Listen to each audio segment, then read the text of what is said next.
Don't let this ever happen to you.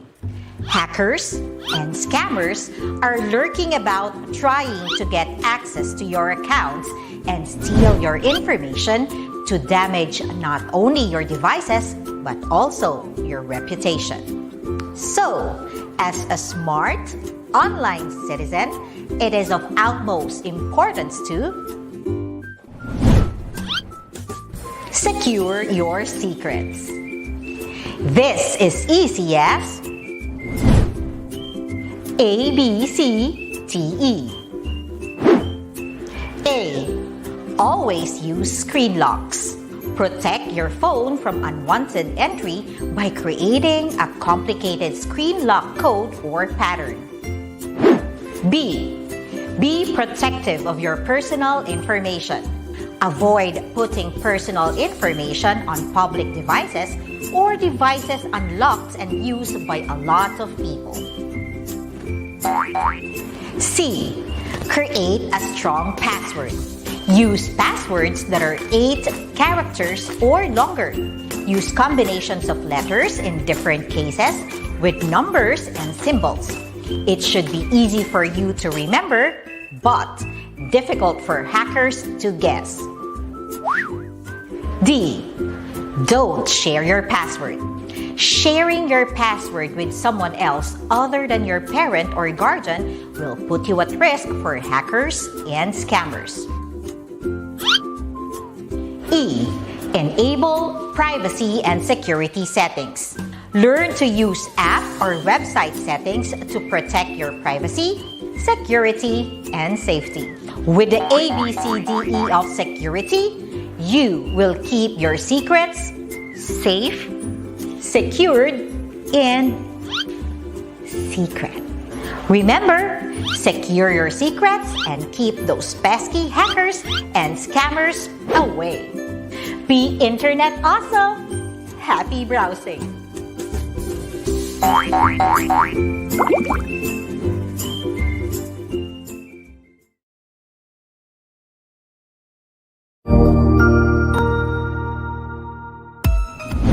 Mabuhay! Good day to all! I am your tutor Madge. Welcome to ETULay, a free online tutorial, an initiative of the Department of Education, Information and Communications Technology Service, Educational Technology Unit, ICTS EdTech. This program is aimed at helping and assisting learners from kindergarten, senior high school, ALS, Alive, and SPED learners. Aside from answering the modules, the ETULay is offering programs which you will surely look forward to. Together with our parents and teachers, the ETULay will bridge the gaps where difficulty and ease meet in learning new knowledge and skills. So, let us prepare our modules, pen and paper. Ready your mind to see and hear worthwhile and interesting lessons. Let us now study and learn, together with our volunteer online tutors. Tara na!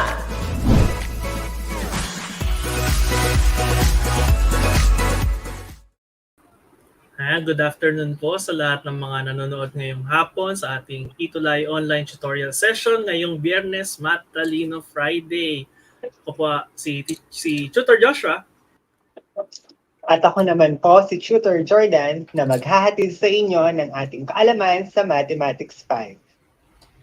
Ayan, so batiin po muna natin yung mga ating viewers for this afternoon, starting with Shaima Zen Gablines, ang ating first na nag-comment with Zai Rivera na palagi rin natin nakakasama sa hindi lang sa math, no, pati sa iba pang mga subject. At siya ay galing sa Bacolor Elementary School ng Pampanga.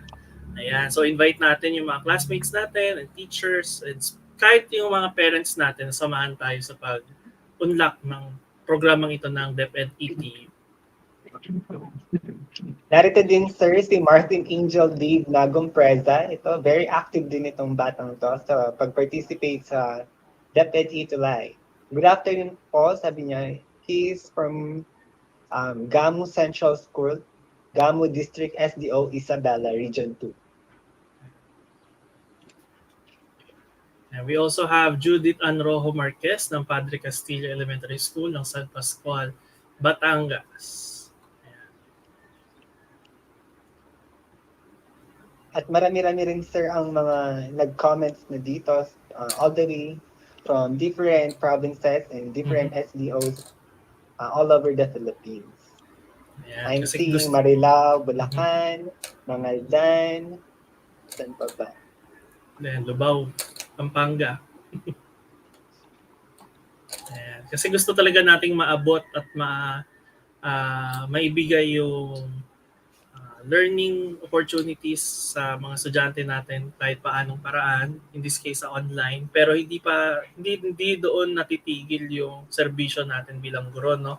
So we have DepEd Commons para sa mga modules and activities. Meron tayong mga teachers na talagang tumatawid ng dagat at umakyat ng bundok para maihatid yung karunungan sa mga bata. So, saludo po kami sa inyo lahat. I think Tutor Jordan, pwede tayo mag-start on the next part ng ating divisibility rules. Kasi last time, we had different numbers na we tried to get the if they are divisible by that number. Ngayon, yung ibang set na naiwan natin. Okay, so nagpapasalamat po kami ulit sa nag-ayos ng ating module na ginagamit for this afternoon from Eastern Visayas. Ang ating modules na from the team of their SDOs, I think this is Leyte team na nag-ayos ng ating module. Okay. So, Tutor Jordan, last time, no, ano yung mga na talakay natin? So yung mga numbers na na-discuss natin last time about divisibility rules are the divisibility rules of 2, 5, and 10 at saka yung divisibility rules ng 3, 6, and 9. Ayan. So for today, we will have 4, 8, 12, 11, and 7. So sa ating curriculum, no, I think hanggang 11 lang. Pero actually, the technique for 11 is also a technique for 7. May konting changes lang tayong gagawin. Then we will try to find time para makapag-solve tayo ng problems involving factors and multiples. So what is a number, and when we say divisible by that number? So when dividing, a number is divisible by another number if there is no remainder. And then kapag yung number na yun ay divisible nga, yung number na yun will be considered a factor. So, Mr. Jordan, review natin paano nga ba nagiging divisible yung isang number by the numbers that you said earlier. So dito po sa 2, 5, and 10, yung mga palatandaan natin is yung last digit ng number. So for divisibility rule of 2, dapat ang last digit niya ay even number. 0, 2, 4, 6, and 8. While naman dun sa ating divisibility rule for 5, a number is divisible by 5 kapag ang last digit niya ay 5 and or 0. And last naman dito ay yung divisibility rule ng 10. A number is divisible by 10 if the last digit is 0. Ayan. So may mga pagkakataon din no, na they share common factors. So again, kapag divisible sila by 2, factor si 2. Pag divisible sila by 5, factor si 5. So best example here is actually 50. So what are the factors of 50? Dito yung hindi natin masyadong inabot last time, pero it's doable kasi alam natin that it will be divisible by these numbers. So, Tutor Jordan, nasabi mo last time, no, we start with the smallest possible factor. Ano kaya yun? It's 1. It's 1. And then partner siya with 50. 50. The With the largest. largest possible factor. Ayan. And then we continue by going up. Next is 2. And that would be 2 times 25. 25. Then, pwede ba siya sa 3, Tutor Jordan? Hindi po. May remainder po siya ng 2. Ayun, may remainder siya ng 2. And actually, check natin yon kasi alam natin yung divisibility rule by 3. Later on, titignan natin. So, ano kaya yung next na possible na factor? I think it's 5. 5 times 10. And actually, I think nagawa na natin siya. So 50 has 6 factors. And then later on, kasi nga, we could have common factors and common numbers na divisible din dun sa number na. Okay? So next is the numbers divisible by 3, 6, and 9. So these are numbers that deal with the sum of the digits.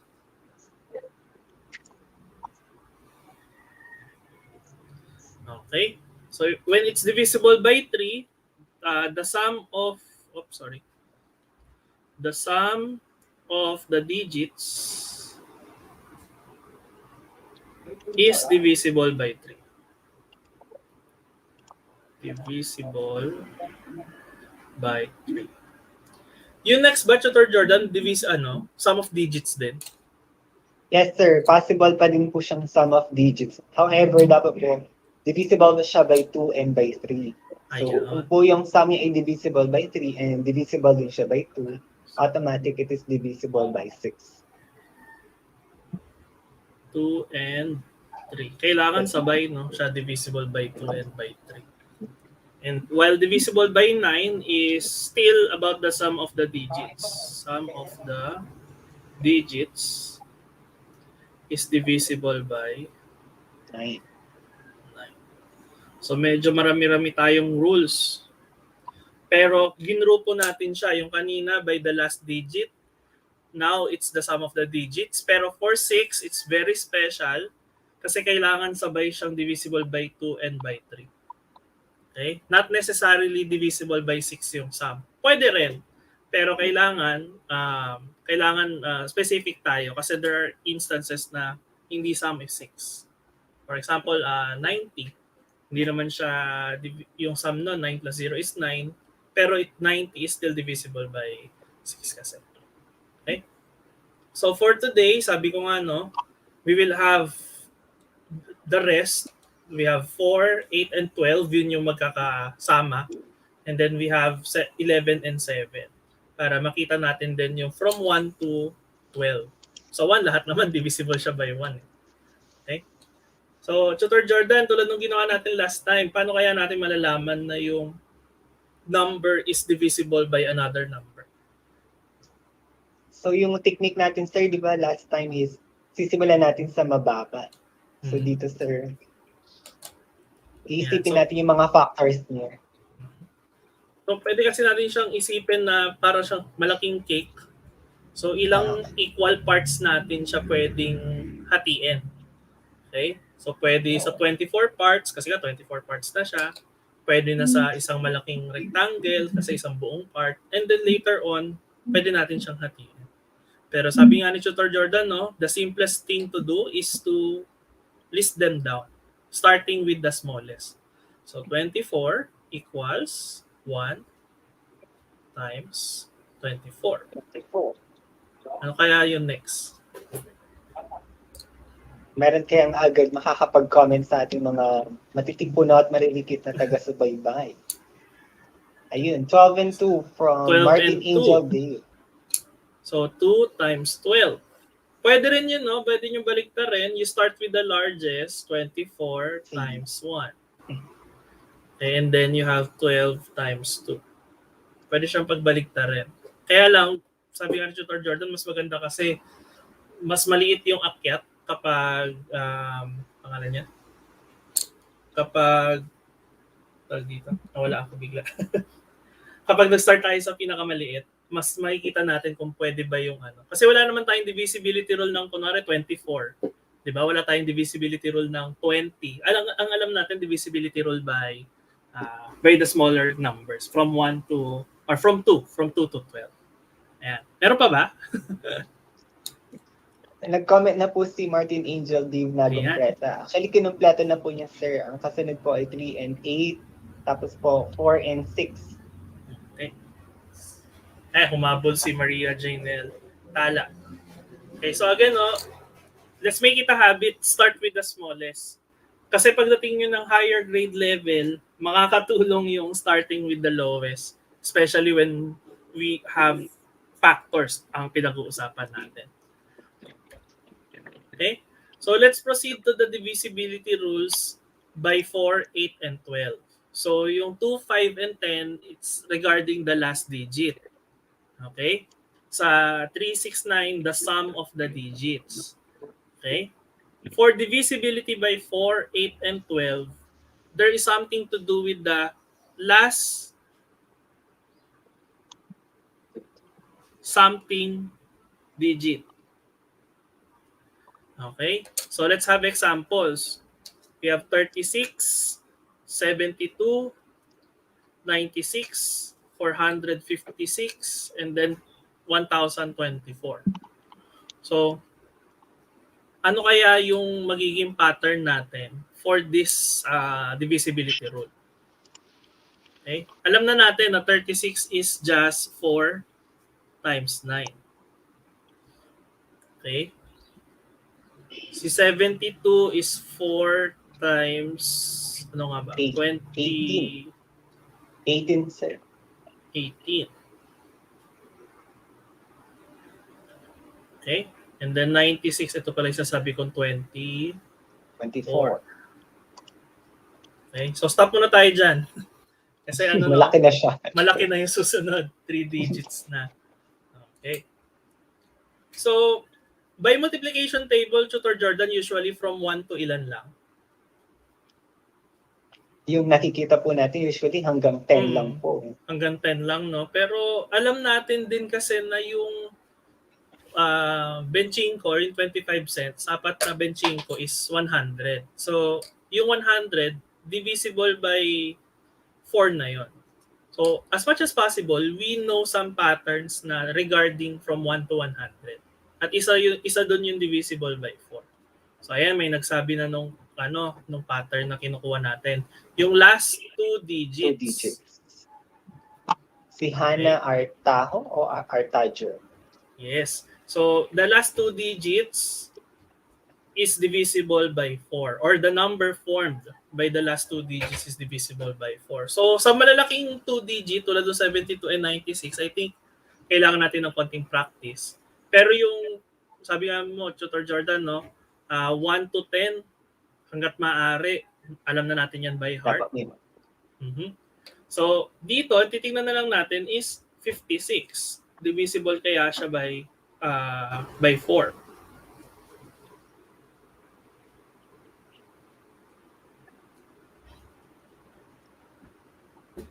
So, 5 divided by 4 is 1. Remainder 1. So, magiging 16. So, 16 divided by 4, it is 4. Yeah, so we have 4 times 14. 56 lang yun, guys, ha? Ang check lang kasi natin is divisibility. Hindi naman yung quotient ng 456 divided by 4. Ngayon, para ma-ensure din natin, kasi yung 400 to, di ba? Alam na natin na divisible yan by 4 kasi 4 times 100 yan. So, ang check na lang natin is the last 2 digits. So, how about this? In 24, ayan. Panigurado alam na nila yan. Yes. So, that is 4 times 6. 6. Tapos, alam din natin na yung 1,000 equal lang siya sa 4 times 250. Apat na 250 pesos, 1,000. Or yung 1,000 mahahati sa apat. So that's the shortcut, yung last 2 digits na lang para ma-identify natin. Okay? So, then, Tutor Jordan, kung last 2 digits tayo sa divisibility by 4, paano naman yung divisibility by 8? Any one of you na alam kaya ang pattern naman natin sa divisibility rule of 8? Dito, ito meron tayong example dito. 72, 112, 232, 1,136, and 4,024. Actually, yung kanina, last 2 digits, dito naman sa divisibility rule ng 8, spill na natin. Last 3 digits naman ang titingnan natin. So, ayun, si Hana Artaho ulit. Last 3 digits daw po. Hindi ko magalaw yung mouse. Saglit. So, tama, no? Last 3 digits. So, again, dahil malaki yung number natin, we need to identify or kailangan natin i-double check kung magiging divisible yung last 3 digits by 8. Kasi there are other techniques Ang binibigay namin ngayon is yung general. So si 72, alam na natin na 8 times 9 yan. Okay? And then 112, that is 8 times 80 Four. plus 14. 14. Tama, 14. 8, ano yan 80 plus 32. Then si 232, ganoon din. Pero masyadong malaki kasi na siya. So, kung hindi nyo kayang kunin yung multiples or yung factors ng mas mabilis, safe pa rin syempre na magkaroon tayo ng division sentence. 132 divided by 8, that would be 23 divided by 8 is 2. 2. 16. This would be 7. 72 and that would be 29. Okay, so sure tayo. As long as alam na natin talaga no, yung 3 digits na lang. Kumbaga kapag nag 4 digit tayo, mas masisimple yung solution natin kasi check na lang natin yung last 3 digits. Okay? So we will have more examples of this later. So, alam nyo lang dapat na kapag divisibility by 4, the last 2 digit, and then for the divisibility by 8, it's the last 3 digit. So ngayon, paano naman yung divisibility by 12? Last 3 digits din kaya or last 4 digits na? So para siyang sir, yung sa divisibility rule ng 6 partner dapat sila. So sa divisibility rule ng 12 dapat partner. Ano kayang numbers ang dapat mag-partner ang divisibility ng para makuha natin ang divisibility ng 12? So, dapat divisible siya sa anong numbers?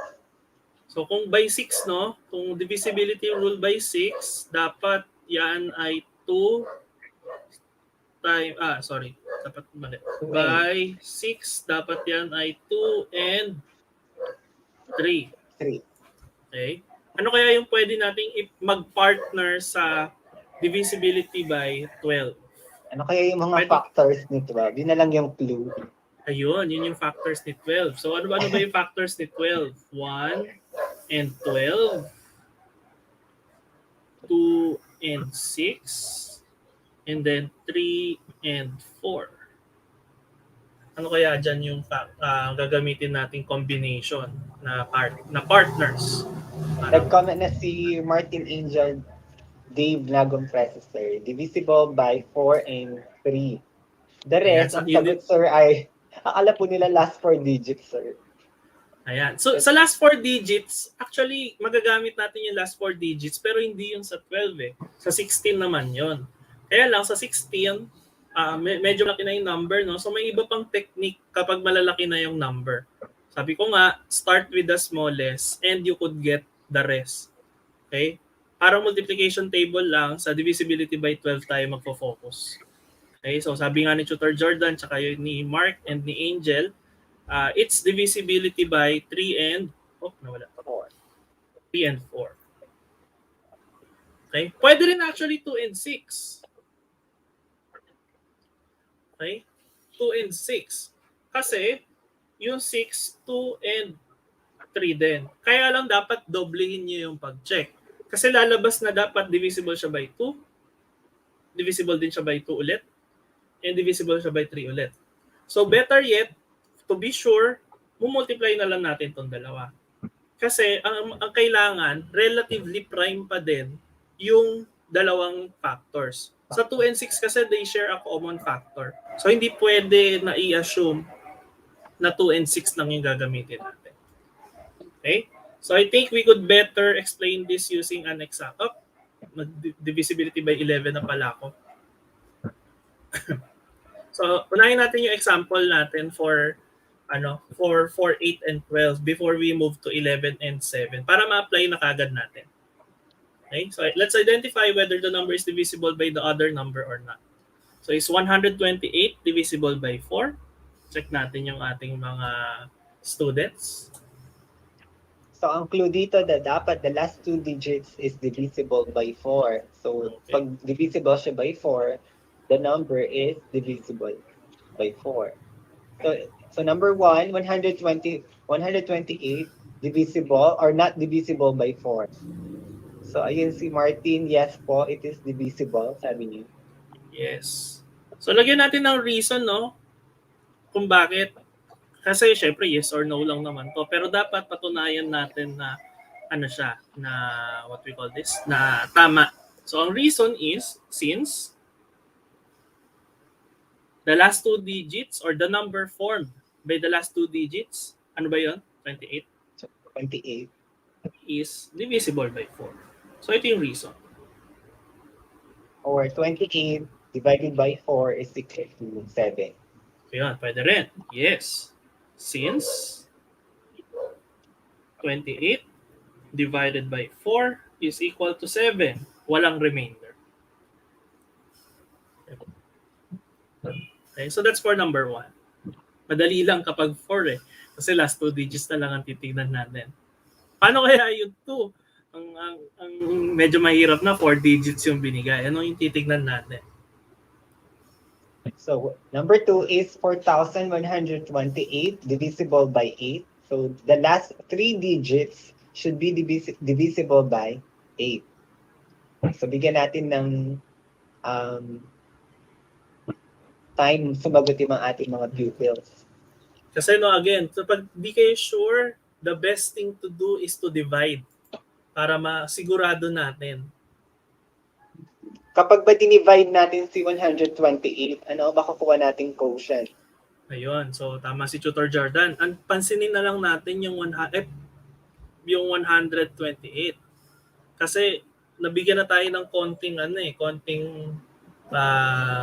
konsiderasyon na yung last 3 digits na lang yung titingnan natin. So what is 128? Lagay natin dito sa right side ng konti. 128 divided by 8. Kailangan 0 yung remainder. Kasi kapag non-zero siya, no ang sagot natin. So may sumagot na, no? Nang yes daw yung sagot sa Marami-rami number na po. 2.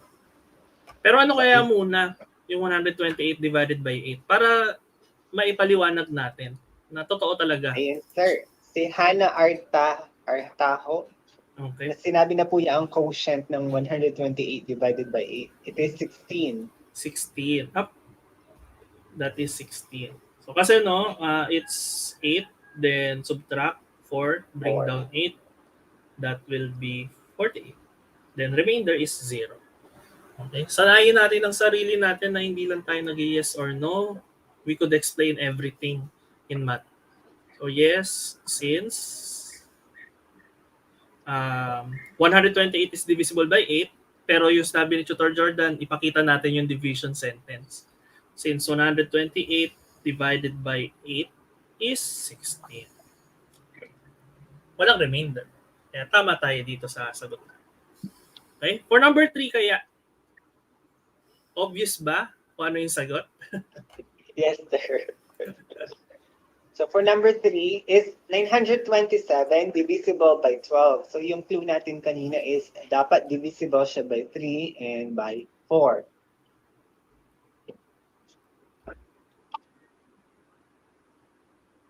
Okay? Tingnan lang natin tong number na to. Masasabi natin na if it is divisible or not with 12. So si John Paulo Lacas says no. Bakit kaya? Ano kaya ang ating reason? Okay. May sinabi rito si Maria Janel Tala. No, because it is not divisible by 3 and 4. Take note of that statement kasi when we say not divisible by 3 and 4, hindi pwede si 3 at hindi pwede si 4. Mm-hmm. Kaya lang, yung 927, it is divisible by 3. Yeah. Kasi ang sum ng digits niya ay 18. So divisible siya by 3. However, sa 4 naman, automatic. Kasi dahil odd number siya, hindi siya pwede kasi odd siya. And 4, dapat lahat ng numbers doon ay even. So ayun no, take note of our statements para hindi rin tayo masyadong nako-confuse. When we say and, kailangan parehas or sabay. In this case, divisible nga siya by 3. pero hindi siya divisible by 4. Pwedeng Ayun, yun si mangyari. Ian Galang, sir. Ang statement niya yung perfect. Ayan. So thank you, Lian, for completing the statement, no? Kasi sa exercises natin and sa exam, usually multiple choice, tapos parang identify which is divisible by this number or not. Kailangan pa rin natin ng practice in reasoning. Para pag tinanong tayo, alam natin din kung bakit. Okay? Balikan natin si ayan. When is a number divisible by 11? So I hope that you got divisibility rules by 4, 8, and 11. 4, 8, and 12 rather. Para makamove tayo dito sa 11. Kasi medyo komplikado yung gagawin natin for 11. Lalo na kung nahihirapan tayong mag-isip ng pattern. Pero may pattern yan lahat. Kaya huwag kayong mag-alala. Okay? So medyo nakakalito lang to ng konti. We have 3 parts in this divisibility rule. Okay, the first part is this. Yung first sentence niya. Subtract the last digit from the number formed by the remaining digit. Okay?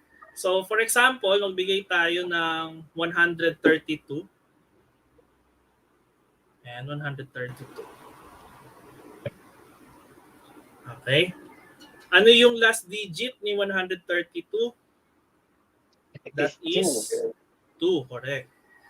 So, next, isusubtract daw natin.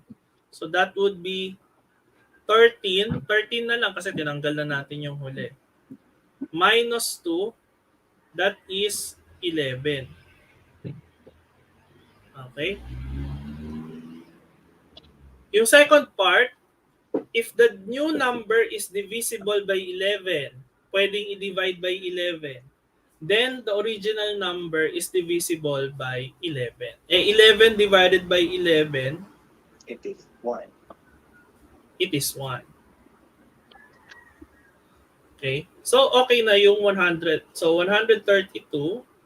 So, 132 is divisible by 11. Okay? So, yun yung pinaka-rule niya. Check nyo muna yung last digit, subtract from the remaining, then tignan kung divisible by 11. Wait lang, dalawang part pa lang to. Ano yung pangatlong part? Yung pangatlong part is, kapag hindi nyo pa alam kung divisible na siya by 11, pwede nyo ulit-ulitin yung proseso hanggang maging 11 yung sagot. Okay? So, pwedeng pangatlong beses, pang-apat na beses nating gagawin. At ano-ano ba yung obvious na numbers, Tutor Jordan, na divisible by 11? Yung mga repeating numbers, yung magkatabing Yes. example, 88, 77, 66. So we have 11, 22, 33, 44, ano pa ba? 55, 66, 66.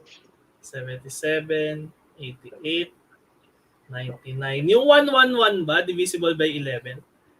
No, sir. Yun. So check natin kung no talaga. So 111. 1, 1, 1. Subtract the last digit from the remaining. Remaining numbers. So that would be 11 minus 1, that is 10. Maliit yung 10.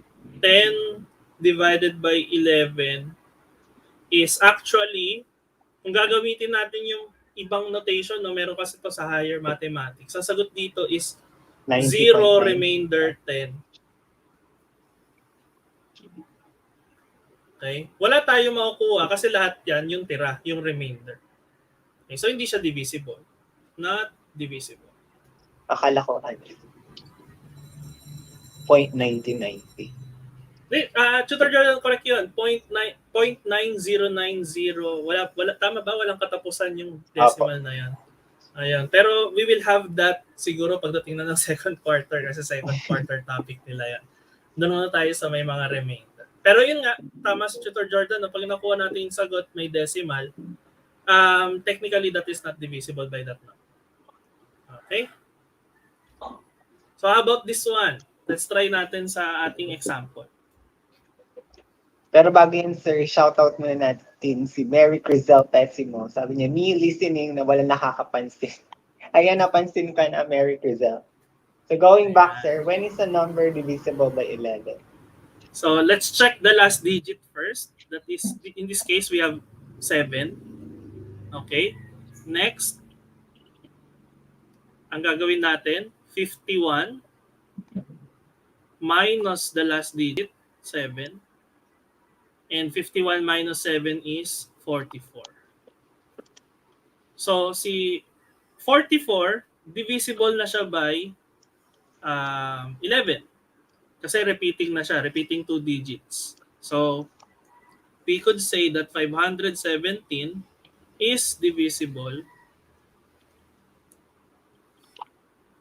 by 11. So meron na tayo rito. Okay, how about 2,453, Tutor Jordan? So, isa-subtract muna natin yung last digit dun sa remaining digit. So, magiging siyang 245 minus 3. So, 245 minus 3, it is 242. And gaya ng sinabi ni Tutor Andre, pwede pa natin siyang i-subtract ulit. So, last digit again, subtract natin siya dun sa remaining. 24 minus 2, it is 22. So, since repeating number na din siya, or repeating digit of 2 and 2, so 2,453 is divisible by 11. Okay. Mukha lang komplikado.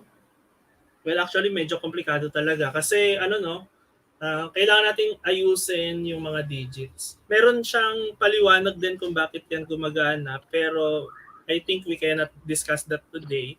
So, additional na lang siya. Additional, what we call this, exercise sa bahay, research at home.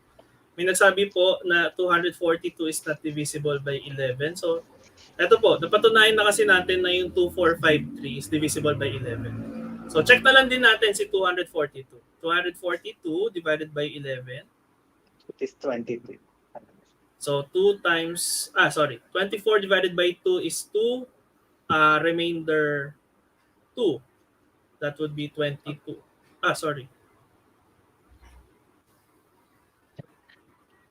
Saan ako?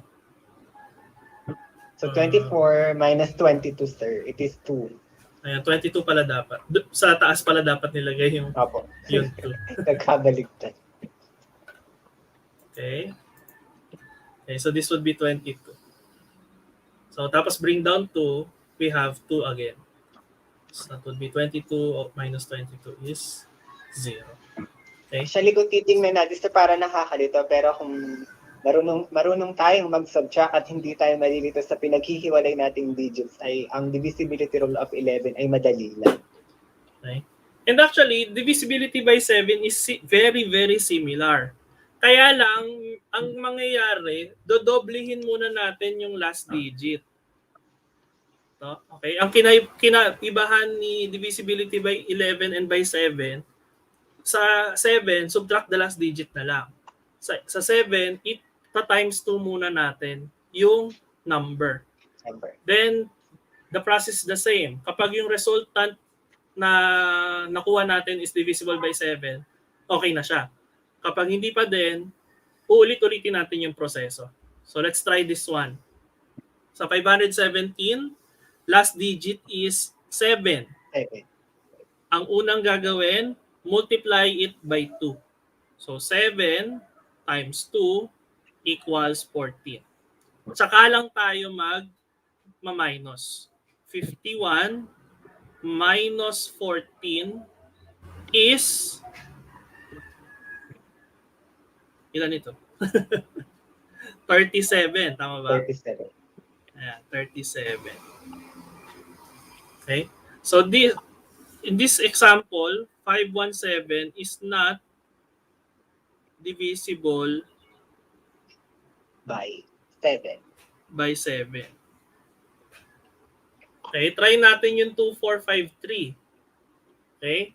So last digit is 3. Kunin natin 3 times 2. This is 6. So 245 minus 6. Ano sagot? That is 239. 239. Ayan. So parang hindi rin siya ano no? Hindi Hindi rin rin siya siya divisible. Kasi 9 times 2 is 18. 18. So 23 minus 18 is equal to 5. 5. So 2,453 is not divisible by 7. Okay, so yan yung magiging process natin for divisibility by 7. So mag-try tayo ng isa pang number na 343, sir. Try po natin. 343. Sige, try natin si 343. So 343. So sige, Tutor Jordan, take it away. So 343, the last digit is 3 and twice the number 3 is 6. And yung the remaining number po or the remaining digits ay 34.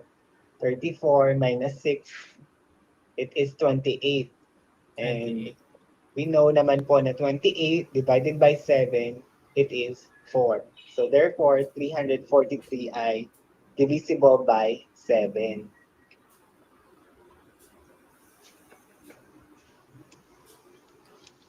Okay? Tandaan natin, yung mga divisibility rules, gagana siya for every number that we know. Okay? For as long as na go-govern din natin yung mga proper operations na kinukuha natin for the, what we call this, for the numbers. Okay?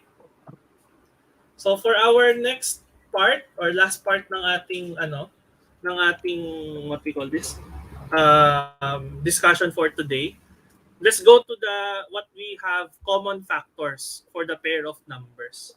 Kasi it will be helpful for you, especially dun sa ating tinatawag na greatest common factor and least common multiple. So this would be the last part of our lesson. So we have here 12, 36, and 60. Ang pinakamadaling way is to list them down. Okay? Pero dapat isa-isahin natin. 12, 36, and 60. So ano kaya yung factors ni, so again, 12, factors of 12. Factors of 12, 36, and 60. 60. So pwede nyo pong ilagay sa ating comment section yung mga factors ng 12. Lagyan na po 12, tapos pwede pong dash kung ano po yung mga factors po nyo. So try natin. So lahat, lagi tayo magsa-start sa 1, no?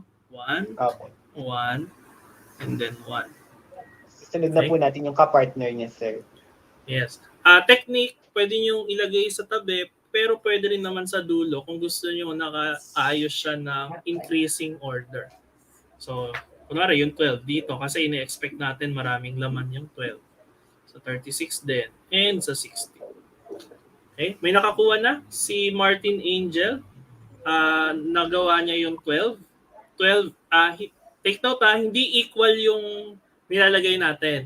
Actually, equal yung kanina ko nilagay, no? Pinalitan ko ng colon. Okay?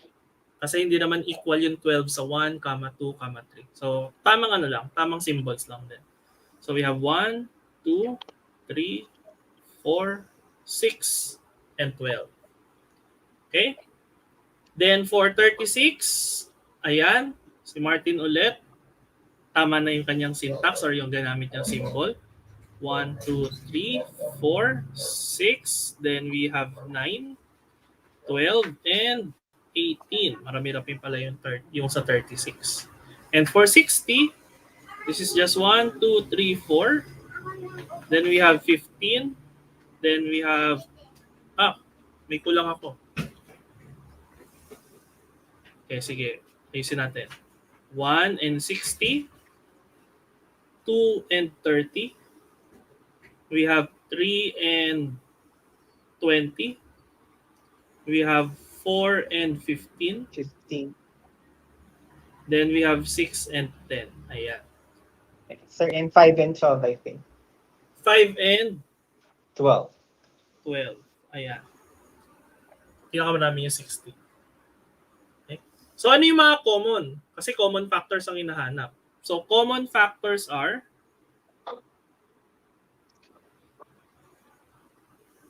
Yung mga factors na present sa kanilang tatlo. sa lahat. Yes. Sige, Tutor Common. Jordan, ano-ano sila? So, isali na po natin ng 1 kasi para-para po nilang factor. Yes, dapat kasama lagi si 1.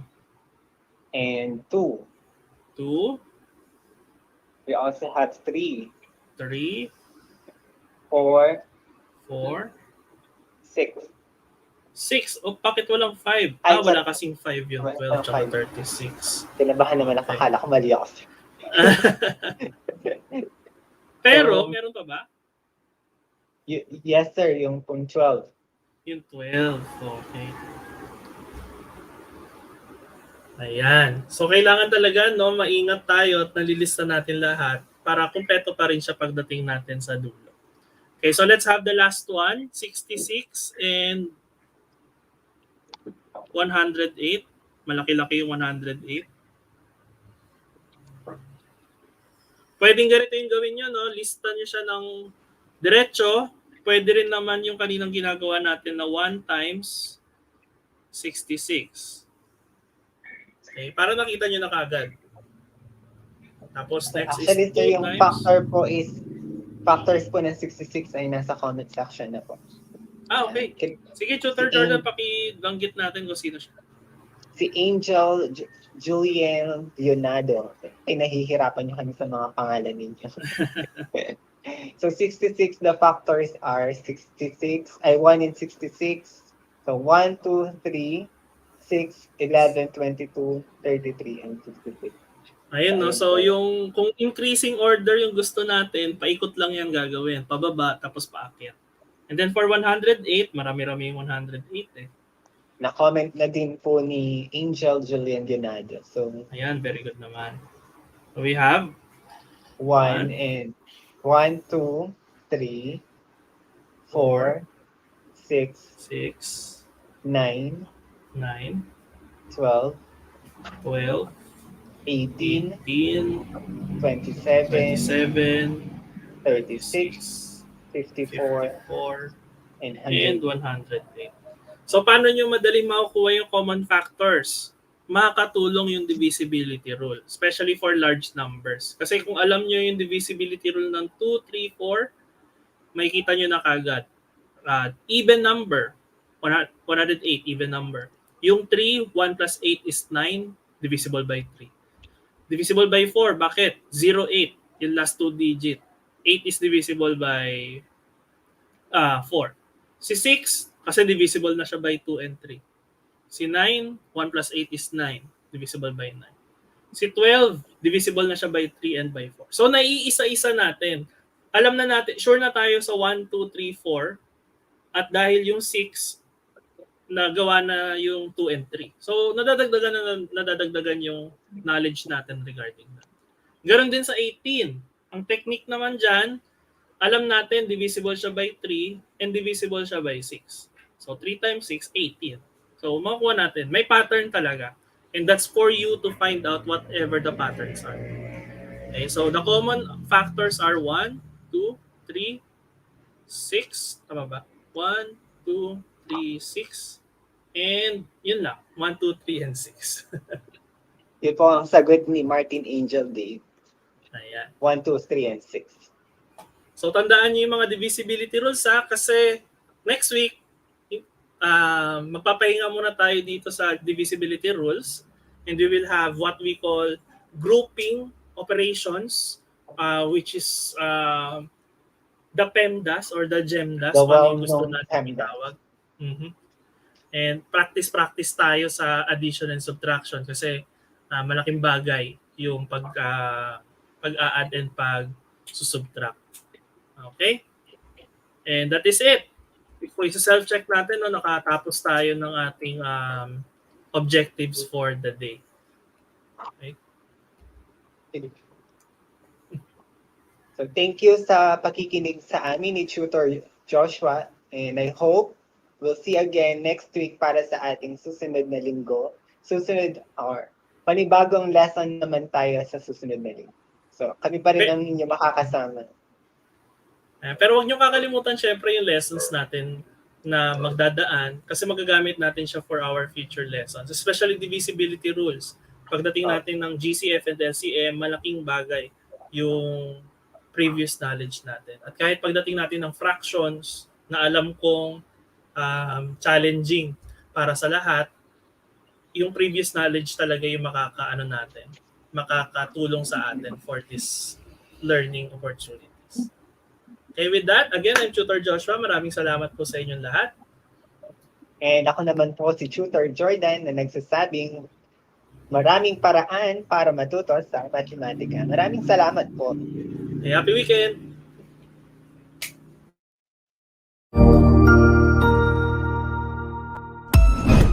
Ang husay naman! Natapos mo ang iyong tutorial session kasama ang iyong mahusay na ETULay tutor. May bago ka bang natutuhan? I-share na yan gamit ang hashtag #ETULayLevelUp.